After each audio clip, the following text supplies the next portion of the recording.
Hi, my name is Rachel. I've been serving on the production team for CR and on the weekends since February. Serving on the production team, I know that I'm working hand in hand with either the worship leader or the pastor, and that I can help the flow go a lot easier. I started serving because I felt like I needed to give back. I have received so much through the church, and through serving, I have found that it is my calling. I absolutely love it, and I love learning new things. And it's so cool to see God work through my life through serving. I had no knowledge of production before I stepped into my role. Honestly, I was terrified, but it was really awesome to build my confidence and to grow in that through working. I feel like it's really important to have a good flow to a service, both online and in a room, because if somebody sees a service and they're like, wow, that's really cool, they're more likely to come back. Being on a team has really helped my confidence, just having the people around me.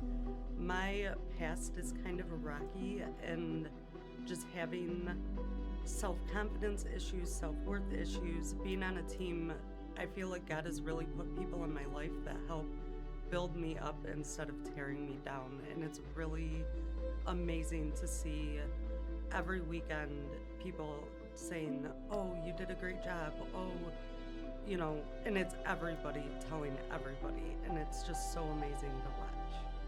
If somebody hasn't stepped into a Hope team yet, I really encourage them to go to Hope Unleashed and find whatever Hope team they feel called to, because it'll give you a drive and it'll give you a purpose in this church, and it's a really good way to give back. Worth the fight. You ready for week 2? All right. Man, you guys are ready to go today. Going to be reading from Nehemiah chapter 6. Nehemiah chapter 6. Also be in chapter 4 a little bit today as well. It says this. When the word of the Lord came to Sanballat, Tobiah, Geshem the Arab, and the rest of the enemies that I had rebuilt the wall, not a gap was left in it. Though up to that time, I had not set the doors in its gates. That's the only gap he's talking about. Sanballat and Geshem sent me this message. They said, come, let us meet together in the one valley and the village in the plain of, oh no. Exactly, it says, but they were scheming to harm me.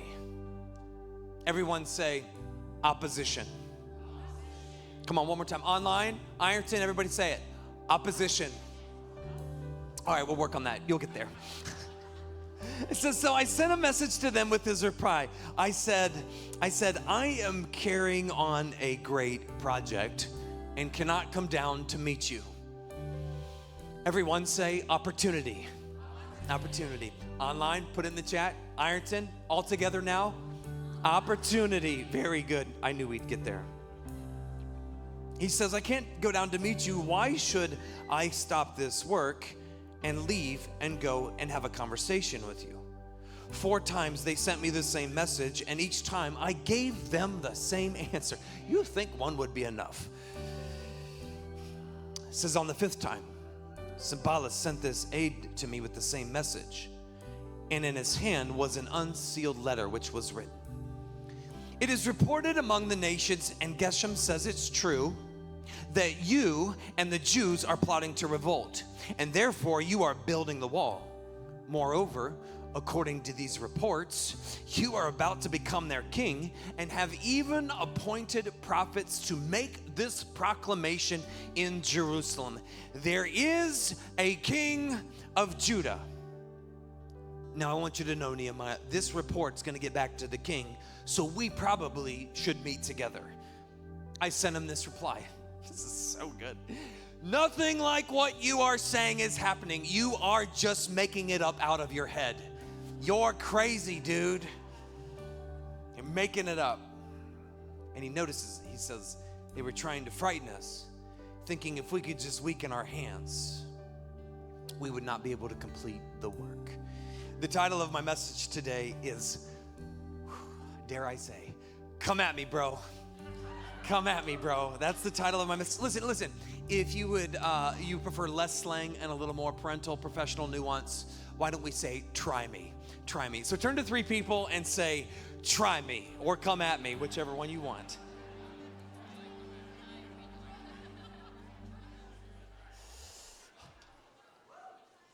So good. God has given me 2 beautiful bundles of joy that have now grown up into pre-teenagers called boys. And I want you to know, like, for me, they are not a job. They are not a have to for me. You might even say that they are an opportunity. But here's the reality. Sometimes my kids, who I love dearly very much, are also my greatest opposition. Oh, I knew you were with me. It's so good. And here's the reality. Unlike your family, our family has confrontation at times. There are times that we don't get along. Fair enough. And so sometimes the boys are mad at Janelle and me, and that's fair enough. And so we have tiffs and we have conversations, and you might even say they're heavy conversations or they're fights at times. And because Janelle is the saint in our family and I am the 8, I am the depraved sinner who will take conflict head on and will win at any cost. Janelle will often say to me when I'm frustrated or we're in the middle of a conversation, you need to calm down. That's what she says. Sometimes she doesn't even say, you need to calm down. She goes, can I let you know? When she tells me to calm down, or she just gives me the hands, I get so revved up. I get fired up. Like, you tell me to do one thing, I'm going to do the opposite. And because she knows this about me, she always follows it up with this statement. She said, listen, babe, it takes 2 to fight. It takes 2 to fight. In fact, this week we were on a date together, and I was a little frustrated. And she said, love, I need you to remember, it takes 2 to fight. And so I've learned over the course of my marriage that she's always right, and I've kind of learned. And so there are times where I'm learning to pick my battles, okay? 2 years ago, though, a couple years ago, there was this moment. Now that my kids are grown up and they're perfect kids, we don't have these problems, but there was this moment where I'm in the front room and I hear a conversation being had in one of my son's rooms. And I noticed that the conversation was beginning to escalate, but not on both ends, on one end. Janelle is one of the calmest people I know. Like, she can manage any kind of conflict I've ever seen. It's amazing. She's got this gift. And so my son was raising his voice. And in the moment, I'm sitting in the room and I'm hearing this and I'm like, not gonna happen in my house. And so I would like to say that I walked down the hall, but I probably barreled down the hall. And when I opened the door and I walked into the room, I was waiting for Janelle to go, it takes 2 to fight. Calm down. But do you know what she did? She turned around, she looked at me, and she put her head down and she walked out. And it was like, tag, you're it. And I'm like, here we go. And so I walked up, and I've never done this. I went toe to toe with my son, and I said, you don't want to do this right now. You try me. And before he could get out another word, I said, I need you to know one thing. I have loved your mom and been married to her longer than you've been alive, which means that I love you very dearly. But I've been loving her longer than I've loved you, which means she will always be first in my life. He had nothing to say. Some of you are judging me right now. You're like, you can't talk to your kids that way. Yeah, you can. It's worth the fight. It's worth the fight. Why was it worth the fight? Because I realized I want my kids to love their wives with the same tenacity that they watched their dad love their mom. That's what I want for them. It was a teaching moment. It was an opportunity. But man, that opportunity didn't come without opposition. You get it. See, you know where we're going today. In fact, here's where I want to take you. You know this. You understand this, that opposition is the harsh reality of every opportunity that you have. Opposition is the harsh reality of every opportunity. Let me make this connect for just a minute. For some of us, when you begin to do really meaningful work, the reality is you're going to face rejection. There's going to be resistance. And so we think about Hope Week with me. There's this cool thing at Be Hope where we come together for an entire week and we do projects within our community because we believe in serving our community. And at the end, we do this awesome thing with Habitat. We do this Habitat build where we come in and we build the frame of a house in a morning. It is amazing. It's a great opportunity. But you remember, right, what it's like to build a frame of a wall. You have to put two studs together. And to get two studs together, you have to put a nail through one stud into the next. And because we're really strong people here at Be Hope, we don't use air nailers. That's for the rookies. We use hammers. And you remember, like, if you were part of this, like when you are hammering a nail, it doesn't go in the first shot unless you just have guns like you can't believe. It doesn't go in the first, no. Every time you hit it, there's pushback, there's resistance. Sometimes you hit the nail and guess what? It bends and you got to straighten it back out. And sometimes you miss it. You just completely miss the whole thing altogether. It's frustrating. Like there's an opportunity to build a house, but man, it's a lot of opposition when it comes to putting nails in. You know this in your life, right? When it comes to work, when it comes to promotions, advancement, when it comes to relationships and marriage and kids and college and school and everything that you're going through, you realize in life there are a lot of opportunities. But every time you've been given an opportunity, there's always opposition. See, here's what we know. We know this in life, but here's where I always get a little perplexed, is because people seem to be really surprised when it happens in their faith. Why is everything going wrong? You know this in life, but why not your faith? See, when God is calling you to something, when he is trying to accomplish his purpose through you, you better anticipate opposition. You have to anticipate the resistance, which is why I picked this story for today. If we go back to the beginning and you look at verse 2, we see it. It says, Sanballat and Geshem sent this message. Come, let us meet together in one of the villages of the plain of, oh no. But they were scheming to harm me. Opposition. I sent messengers with this reply carrying, hey, I'm carrying on a great project. Don't know what you're doing, but I've got a great project. I'm in the middle of an opportunity. He said, why should I leave this work and come down and speak with you? 4 times they sent the same message, and each time I gave them the same answer. They were trying to frighten me. They were trying to scare me. They were trying to weaken my hands so we couldn't complete the work. If you weren't here last week, we talked about what Nehemiah is doing. He is not just in the middle of building a wall. He's not just in the middle of a construction project. But he is building and investing in the future of God's people to create an opportunity for them to enter into the presence of God at the temple without the fear of the enemy attacking them. Like, this is really meaningful work. It's deep work. It's spiritual work. It's not just a construction project. In fact, we said last week that Nehemiah had what we called a divine appointment, that God was attempting to accomplish his purpose through him. See, I'm just going to pause here. This is kind of a side note. I need you to remember that the work that you do when you go to school, when you step into your job, this is not just a construction project. There is deep spiritual significance to what you're doing every single day. You have an opportunity in front of you. But you notice what happens with Nehemiah. The moment he begins the work, the moment he begins the project, the moment he steps into God's purpose is the moment that he faces opposition. In fact, there are 3 ways in the story in which he does it. I don't know if you saw it the first time, but this is so good. The first one is rumors. You ever had a rumor said about you that wasn't true? Rumors, verse 6, I love it. He says, it was reported to the nations, and Geshem says it's true. Johnny said it's true, it must be. I don't know if it's true. I never saw proof. I don't have anything that says, but it must be if Geshem says it's true. There were rumors about Nehemiah's life. Then you flip over just a little bit in verses 10 and 13. and I went too far. It's hard to turn pages and hold a mic at the same time. Multitasking.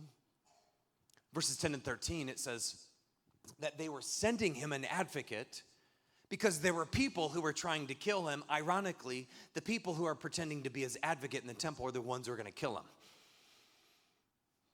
And so there's deceit. Like, what's true? What's real? What's right? Nehemiah's trying to figure it out.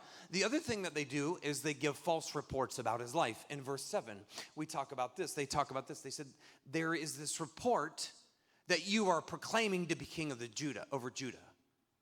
And we're going to go back and we're going to tell the king. We're giving false reports. And so if you look at Nehemiah's life, there is wave after wave after wave after wave of resistance in his life as he's trying to build. You know how frustrating it is? And he calls it out for what it is. What does he say to him? He says, oh, I get it. You're trying to weaken my hands. You're just trying to weaken my hands so you can pull me from what God is trying to accomplish through me. He said, I don't know if you get it, but I'm going to give you the same answer every single time you keep coming at me. Oh, I love Nehemiah. You know why I love this dude? Is because his level of faith is in such a place where he can look at the opposition in the middle of the opportunity and say, you keep coming at me, bro. I've got the same answer. I'm going to stay on the same project. There's no way you're pulling me from what God is going to accomplish through me.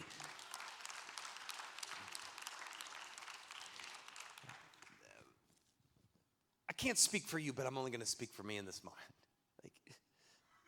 It's not how I feel about faith. I think faith is the easy ticket to life. Sometimes we think our faith is the easy ticket. We think, oh, God's going to give me a plan. You ever heard this? God's got a plan for your life. And you're like, at least for me, I'm like, yeah, I hope it's the one where he takes the crooked road and he makes it straight. I hope it's the one where the mountain is made low. I hope God is just paving me the way for me to go through, and it's going to be easy, and it's going to be easy peasy, cotton candy. We kind of love that kind of stuff, right? But then there's this thing that happens. See, I don't often talk about the enemy, Satan, spiritual forces in church. Why? Because I think sometimes we have this tendency to over-spiritualize and blame Satan for things that have no spiritual significance. Like I hear people say, didn't get a front row parking spot today. Satan must be against me.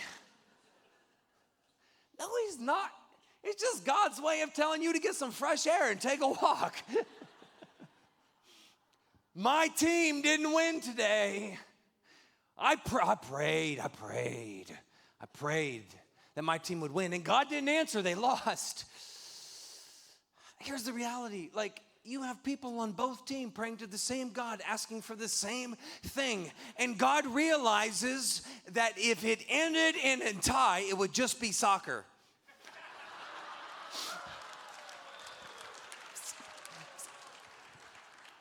My staff told me this week, you're really good at offending everybody.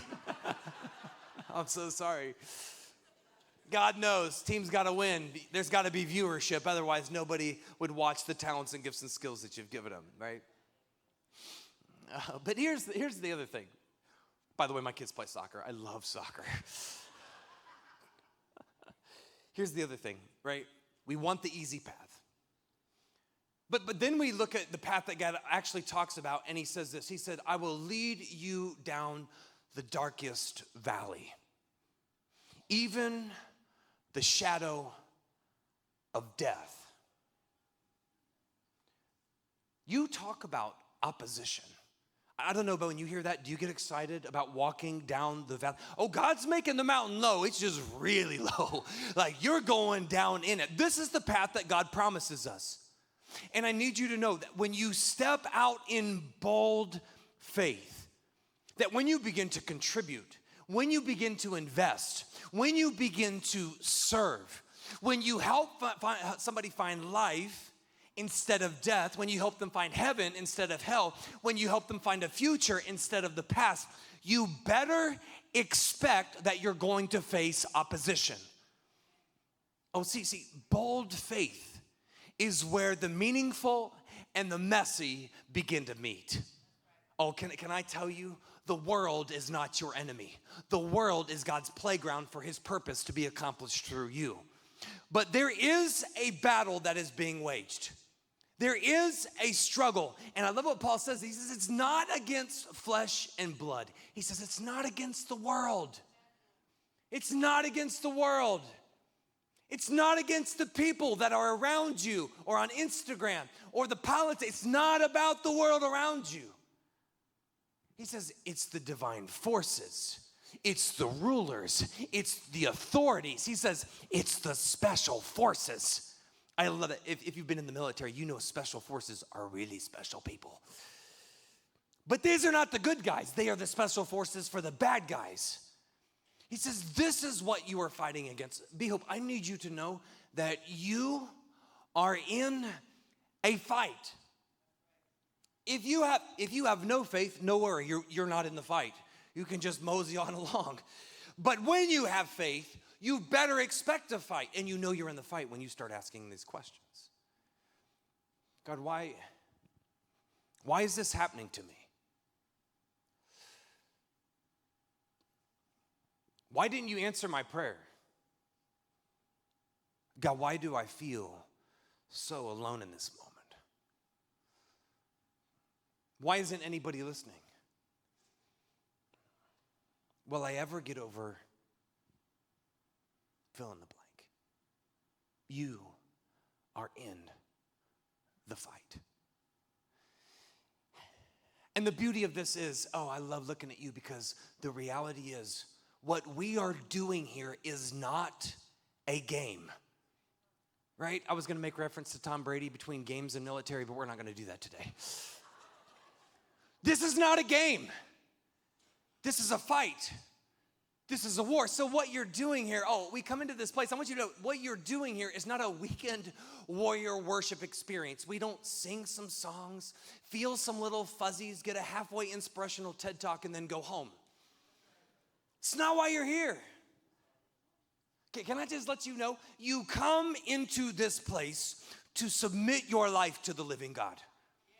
You come into this place seeking a power that is beyond your own.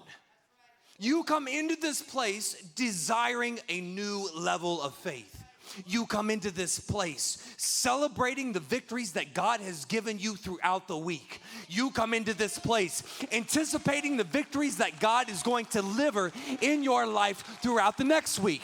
You come into this place understanding that you are without and that you need him with, because you're going to walk down the darkest valley. But you know what your God promises you? He says, even though you go, you should fear no evil. You should fear no opposition, because your God is for you. Your God is with you. Your God is standing next to you. What can stand against you? His Spirit empowers you. His love surrounds you. And even though you face opposition and it's harsh, the reality is there's an opportunity that is standing in front of you. And you need a posture that says, come at me, bro. Come at me, bro. Try me. Oh, man. Whew. I'm so pumped. I'm so pumped. Some of you are like, is he always this crazy?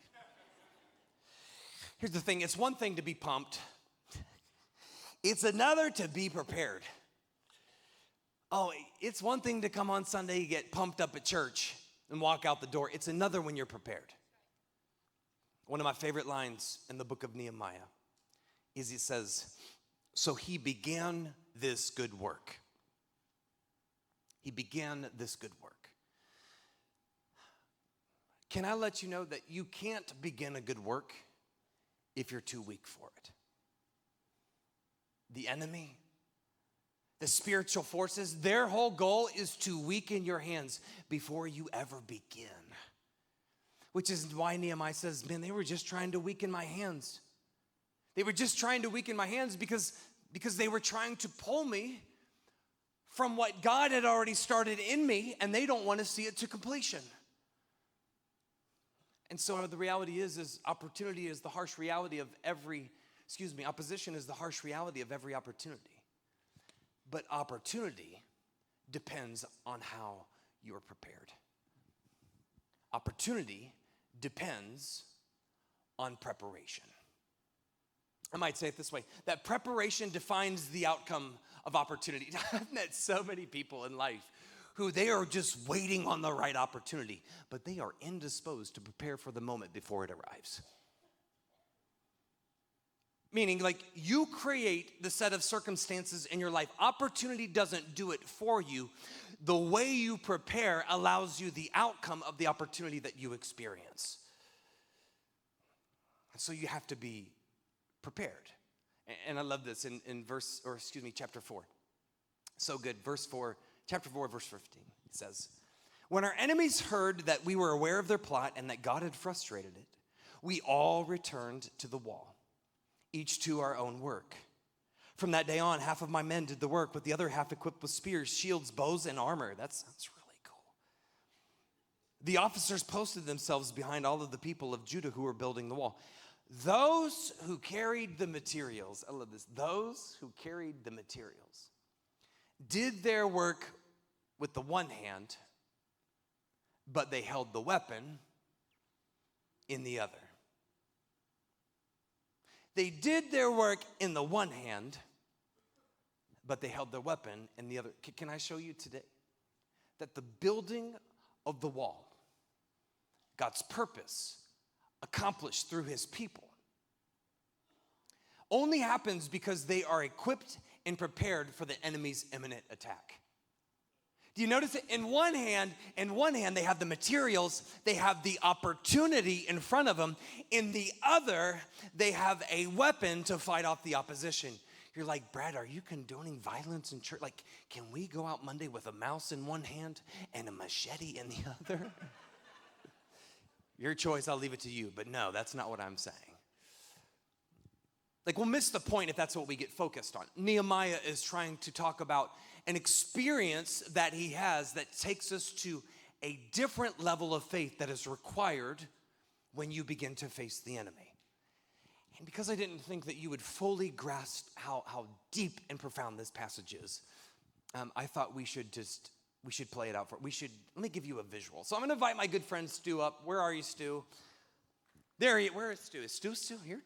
Here he comes. Everybody give Stu a hand. Come on, Stu's going to come up here. Don't celebrate that. No, here's the weird thing. I asked Stu to come up. What I did not do was to ask him to dress up during Halloween. He shows up, I'm like, what are you doing? He's like, it's Halloween. I thought it would add something. I'm like, whatever you want to do. So here's the thing. I gave Stu the opportunity, right? He's an arborist. That's a fancy way of saying he cuts down trees. Surprised I knew that. I'm kind of proud of myself. He's an arborist, and so he cuts down trees for a living. This is his skill. This is his work. This is what God has gifted him to do. Like, this man knows what he's doing. By the way, it's also his calling on his life, because this is how he reaches people for Jesus. Like, if you heard the stories of this man's faith, your mouth would drop. But I asked Stu, I said, man, we want to see some of your skills, your gifts on the platform. It's a great opportunity. So here's what we're going to do. I have asked him to saw through this log. We're going to time him. We're going to time him. We're going to cheer him on, and we're going to play some weird music, all right? So everybody help him out. He needs some help. On the count of 3, here we go. 1, 2, 3, go.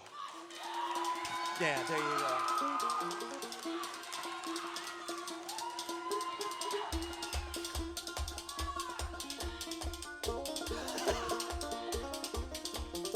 I don't know where he's going.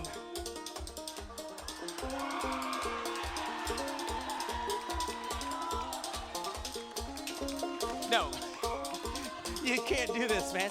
We got kids in the front. We got teenagers in the front row, man. We got students up here. No. Cheer him on, cheer him on.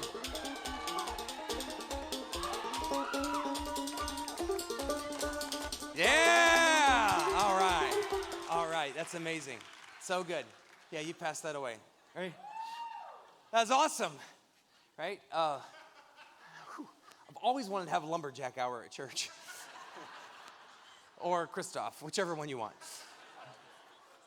But it doesn't make the point that I need to make. So I thought, let's do this a different way. And so I'm going to up the game just a bit. So I'm going to ask Stu to saw another log, not go to sleep, but actually saw off the end of the log. And I have decided that I'm going to up the game. And he has to fight me while also working on the wood there. Does this look really good? Okay. I'm going to give Stu the heavy one because I'm really weak. There you go. All right, so he needs some help. We're not going to turn on music because we want you to hear the power of the fighting, the swords in the middle of this. So I'm going to give him a head start.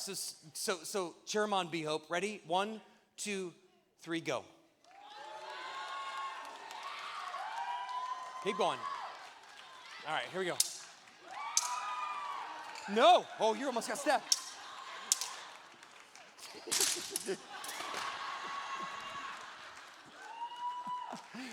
Oh, give Stu a hand. Give Stu a hand. Hey, my team, come up here. Give him the log. I'm going to ask Stu to stay up here for just a minute. Oh, I love having fun in church. Do you love having fun in church? Anybody who said church is boring is wrong. Come back next week. So here's what I want you to understand. Stu is gifted. He's skilled. He understands God's calling on his life. He's extremely strong. He's really strong. Right? Like, you don't want to pick a fight with him. I would never pick a fight with him. He's strong. But here's what you notice. The moment that he faced opposition, the moment that I started to attack him, what happened? He began to pull off of the work that he was doing, right? He pulled off the work that he was doing, and then he grabbed not just a log, but he also grabbed his sword. He quit the work that he was doing so he could handle the opposition, which tells me this, that it's one thing to be strong, but if I kept coming at him hour after hour after hour, he would need something different. It's one thing to be strong. It's another to have endurance.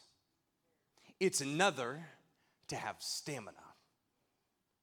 Oh, see, I believe that for many of us, we don't need just a strong faith. We need stamina that lasts throughout the course of time. See, I've met weightlifters, they can lift a lot of weight. Some of you, hundreds and thousands of pounds. Very impressive. But if I gave you a suit and said, go run a marathon, you may not make it past the first mile. In your faith, it is one thing to be strong, but it is another to have a stamina that allows you to last the journey that God is calling you through. See, I believe that stamina is where preparation and opportunity begin to meet. Because some of you in your faith have done amazing work, but the reality is it doesn't happen overnight. The reality is the faith journey that you're in right now, sometimes the results take years. Sometimes when you're gone, which means you need a different kind of stamina. Let me show you how this works.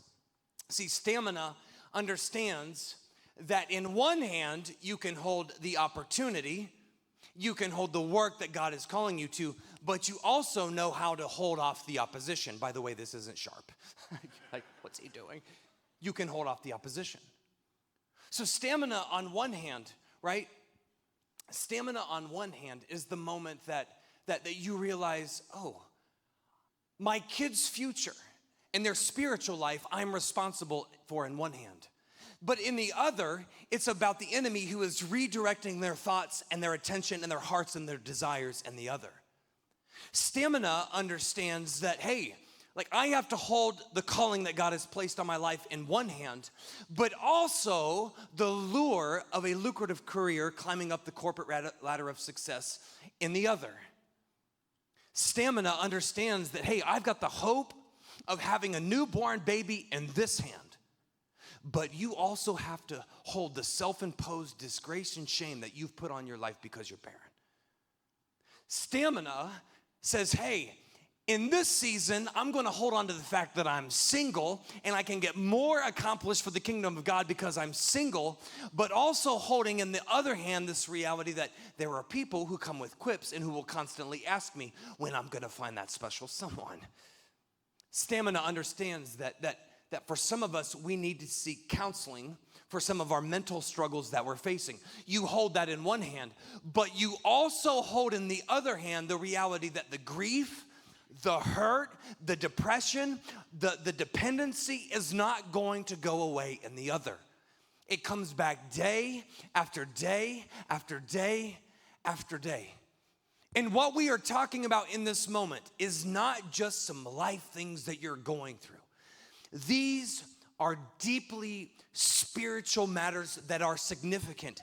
And the moment the enemy begins to see that you are making a change in the world, you better prepare for the opposition, because stamina holds the opportunity in one hand and the opposition in the other. And if this posture doesn't say, come at me, bro, I don't know what does. You need a new kind of stamina, B-Hope. Will you give Sven Christoph a high five? Good job.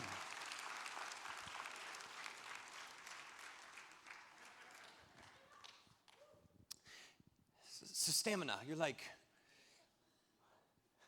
here, let me do this. There we go. Stamina, how do we get there? How do we get there? Stamina. I love it. Paul says in 1 Corinthians chapter 9, he says this. He says, do you not know that in a race, all the runners are running? We don't know this. Only one can get the prize. Only one. Not everyone. Only one. This is how they did it back then.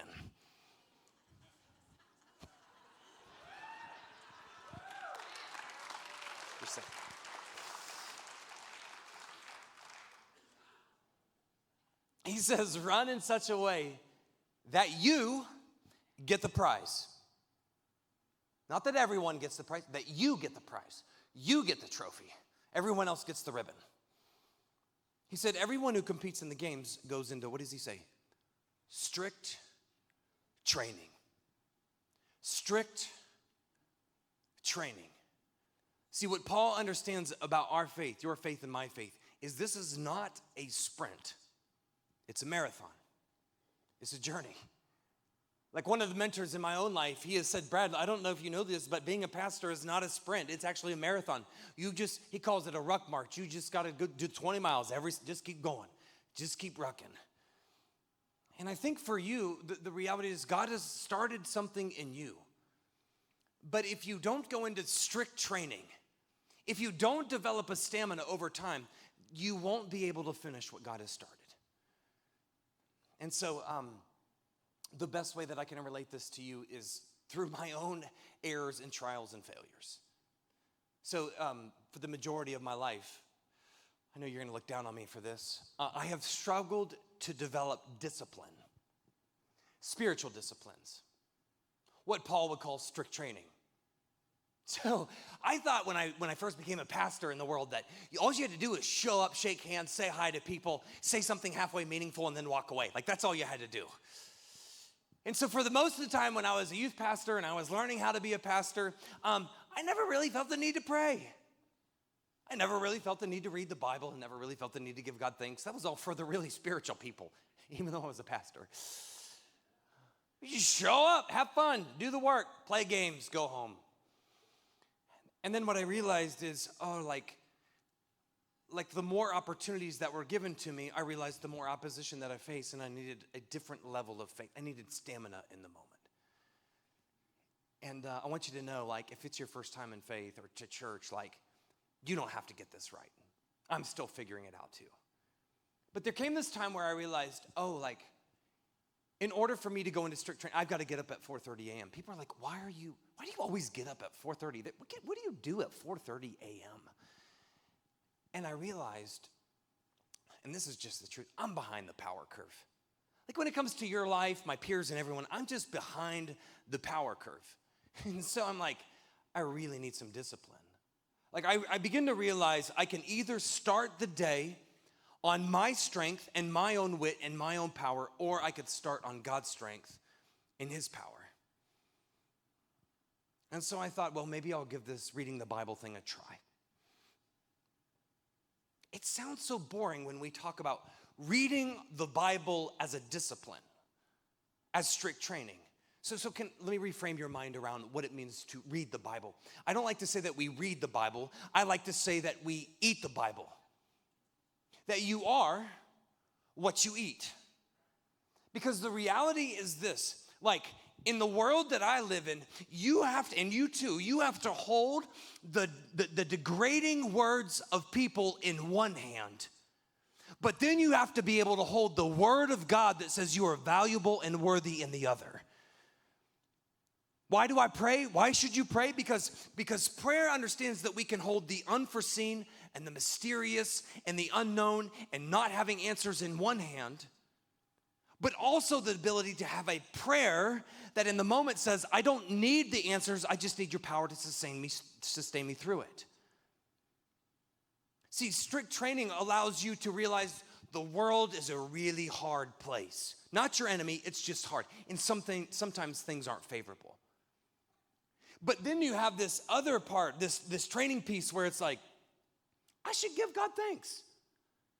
Like even when you don't feel like you have anything to give God thanks for, there is something that you can give him thanks for.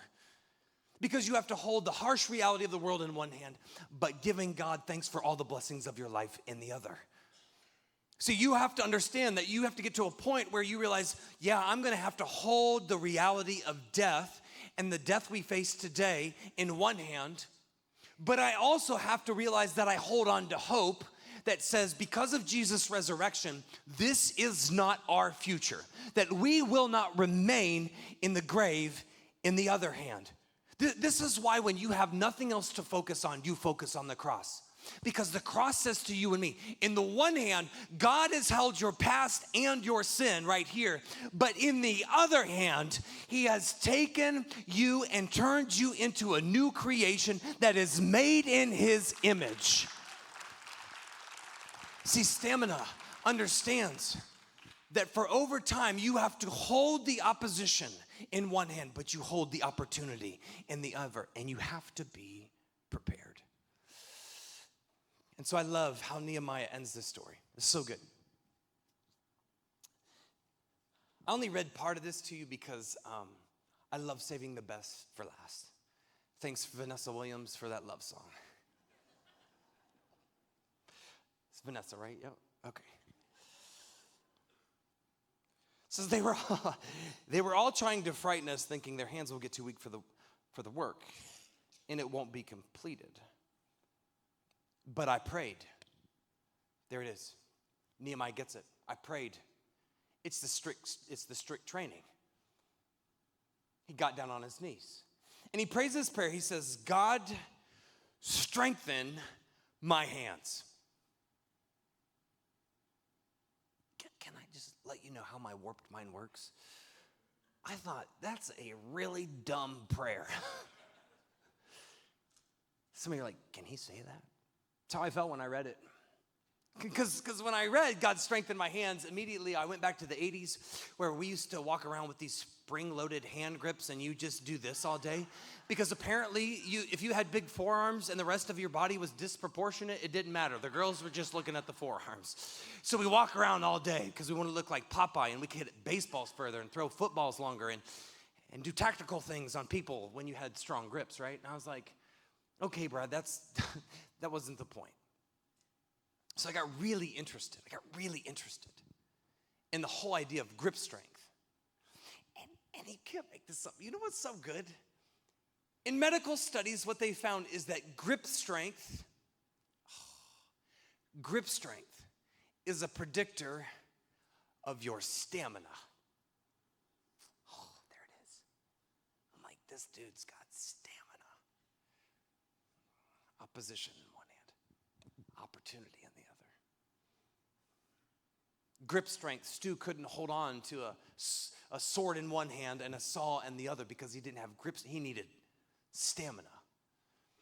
And what we find over time is that grip strength is so associated with your overall health. So today as you leave, we're gonna all give you spring-loaded grips. Totally kidding. but it's connected with your overall health. You have a lower risk of heart disease and stroke, but it also points us to the spiritual part of our lives. See, the heart is the generator of your life. Spiritually speaking, it's often the place where we talk about our greatest need for change. God, change my heart. God, come into my heart. God, give me a new heart. It's why the psalmist says, give us clean hands and give us a pure heart. Oh, there's this deep connection between hands and heart. And what I realized in this moment is Nehemiah is not only praying for stamina, but the beauty of the word hands is that it's translated boldness. Oh, God, strengthen my boldness. Strengthen my boldness. Because the reality is the enemy isn't only going to attack once. He's going to attack over and over and over and wave after wave after, and you have to be able to not only have stamina, but have the boldness to stand up one more time every time he attacks. And what does it tell us in the story? It says this. It says they rebuilt the wall till all of it reached half its height. For the people worked with their hands, but they worked with all their heart. And while all of our enemies had heard about this, the surrounding nations were afraid and they lost their self-confidence. They lost their confidence because they realized that the work that had been done with the help of our God.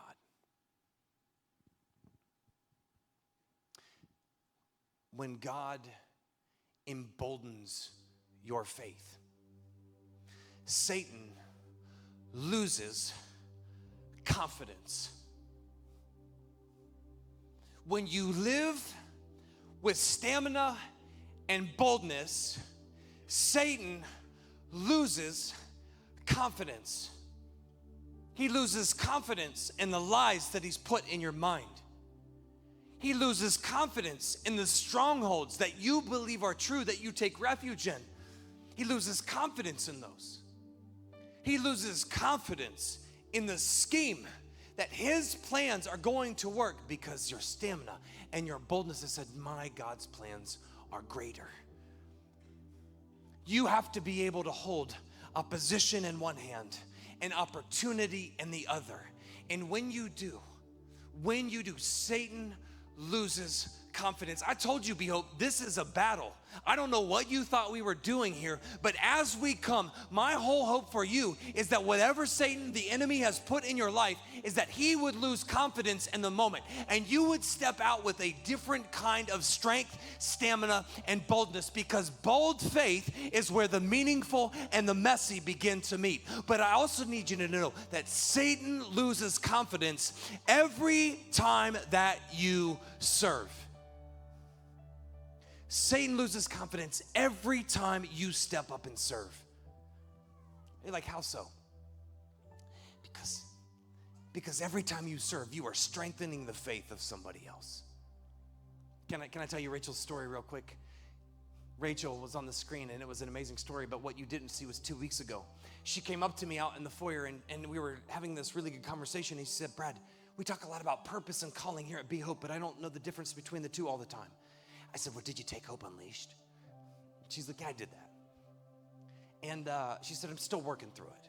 And so I told her, I said, here's my best stab at it. Purpose, if you are a follower of Jesus, our whole purpose is to point people back to him. But our calling is the unique way in which we do that. And she said, yeah, that's what I'm struggling with. I'm not sure I'm living into my calling. And so she said, what would you suggest? I had nothing to give, so I was just like, what we told you to do today, go home and pray the Psalms. Dear God, please answer her prayer.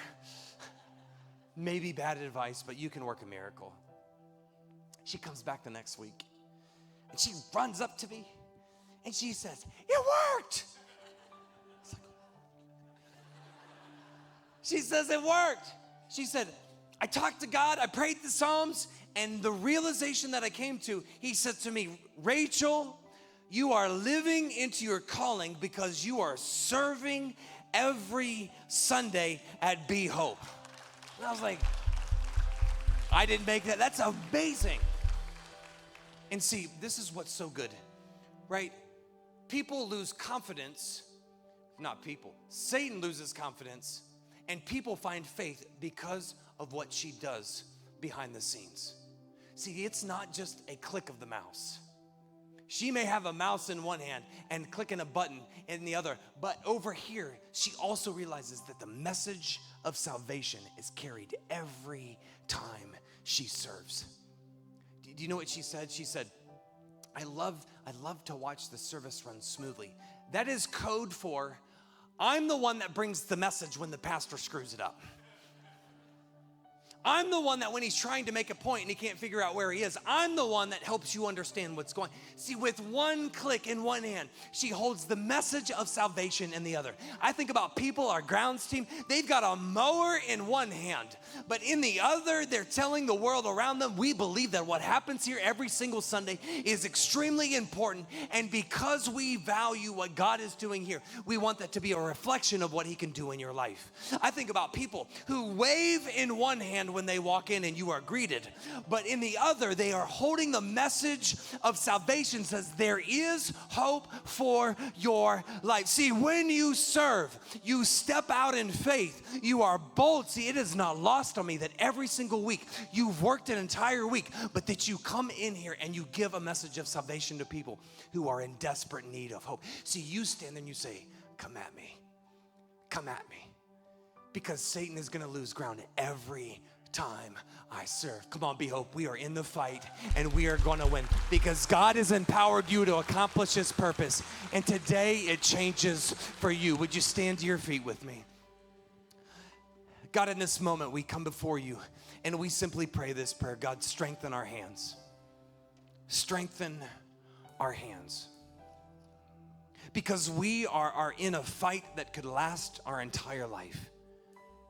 And I pray that you would make us so bold that we wouldn't give up the moment we face opposition. God, I pray for those who are here in this moment. They've come into this place realizing it's a struggle. The struggle is real. It's really hard. I pray that they would see the cross in front of them. And that in one hand, you have their hurt, you have their pain, you have their depression, you have their grief, you have their loneliness in one hand, you have their past. But in the other, you have a new life for them. You have hope for them. You have power for them that they can experience in this moment. And so today we just look at the cross and acknowledge, God, strengthen my hands. Give me what is beyond me. And today, embolden my faith and allow me to step out and accomplish what you have called me to do. And it's in the powerful name of Jesus we pray this. Amen. Amen.